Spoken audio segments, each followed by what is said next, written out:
My name is Kyiona, and I'm 40. So I thought I never was going to be able to have kids. So when I got pregnant, it was just like real random. I didn't even really think I was. He kept saying I was, but I didn't think so. I don't have any insurance, so I was like calling around and just calling people.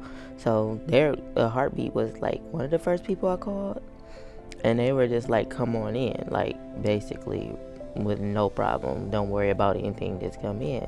I was, if my mind, I didn't know what I wanted to do, because I had been in a situation, and I feel like a lot of people been in this situation, and like I really don't like I don't believe in abortion, but that was my thought process because of the things that happened to me. I like kind of fell asleep, and then the person was just on me. So that's why one reason why I was really like hesitant on keeping it. Like it was my first child, and I'm like, you know what? It must, like, God must just wanted me to do it. So that's why. And then I was still thinking about abortion, even though I don't believe in it. But it's like, how can you like? It's like, are you gonna love it if it's that situation? So that's where my mind was. But then I love him, so I don't want to do that to him neither. So I think just him being him and helping me and talking to me about it, and just under being more understanding, and then the people at Heartbeat just like, I know you guys don't believe in abortion either, but they were just willing to help any way they could, and that's what made me, with him and all the people at Heartbeat, made me like, just like, I want to keep it, like just seeing the heartbeat, everything. And then it also ended up being good because from what the doctor said, I was probably already pregnant before that situation, so it actually ended up good, and he still was there even if he didn't know that situation. So I mean, all in all, it was a lot. And like, I'm like real a person with a lot of anxiety, and I was stressed out about it like real bad, because matter of fact, I didn't even tell him when it first happened, just because it's like, a lot of times people don't realize that when somebody do stuff like that to you, force themselves on you, like a lot of people don't talk about that because you feel bad. You feel like it was your fault. You put yourself in a situation you weren't supposed to put yourself in, and you don't talk about it. And that was not the first time that it happened to me.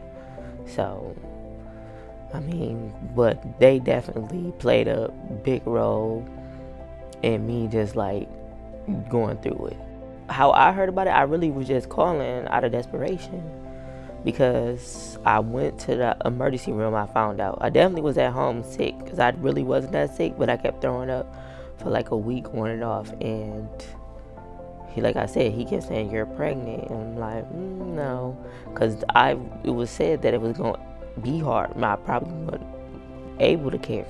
I feel like the unique aspects of my story was like me being the age that I am, me thinking that I would never have kids, him being supportive, because a lot of people would not be supportive, and then that it turned out better, like it turned out to be good, like me and him finding it wasn't that situation. But before, my mind really thought it was that situation for a long time, and I feel like that's why I was more desperate to find out too.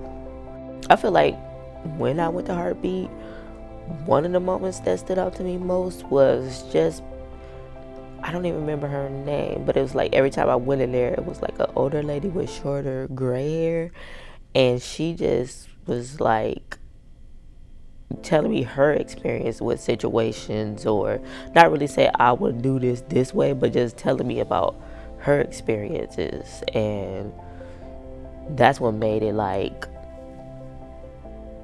better too. So that stood out to me. It was just everybody being open and caring and understanding, and like I said, sharing their experience. That was like the most meaningful to me too. Yeah, I did not feel judged, and I definitely felt safe and comfortable just having conversation. It kind of felt like a little counseling, but it was nice to do. So I didn't feel judged at all. And I definitely felt safe. I think I would like to tell the donors or those who support Heartbeat, like, it's a great cause. I feel like they should keep giving, because without you guys, it'd been like horrible for me.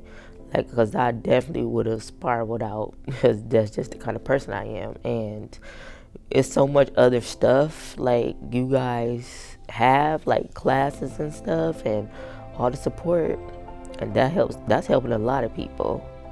Because I even told a friend about it already, and she was like, I'm gonna go check that out.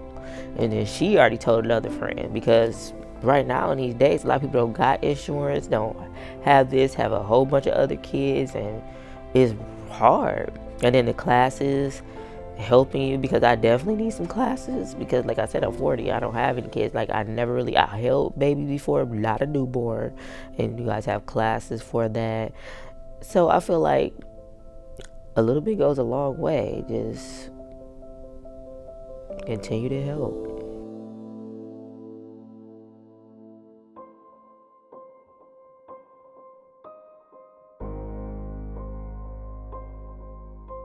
When I first found out, I was kind of a little devastated for a minute, but then, I had to think about the situations, because I kind of been in a similar situation as me being a man.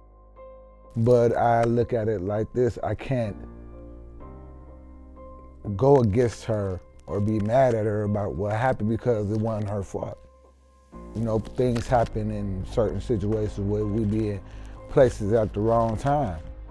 Like I told her, God given us a gift, and I prayed about it. I prayed about, her situation. I try to talk to her, and I let her know that everything gonna be okay. I'm right here with you. We gonna go through this together. I go to her appointments with her. I try to be the best support system as I could to her, because when I was younger, I didn't have no father. I had a dad, but I didn't have no father. And I don't want to feel like, okay, well, even if with the situation that happened, even if it wasn't mine, I still would have accepted and stuck in there by her side no matter what. I feel like if you're gonna be in, be all the way in, be a man about it. It ain't for you to get up and just run out because of a situation that happened.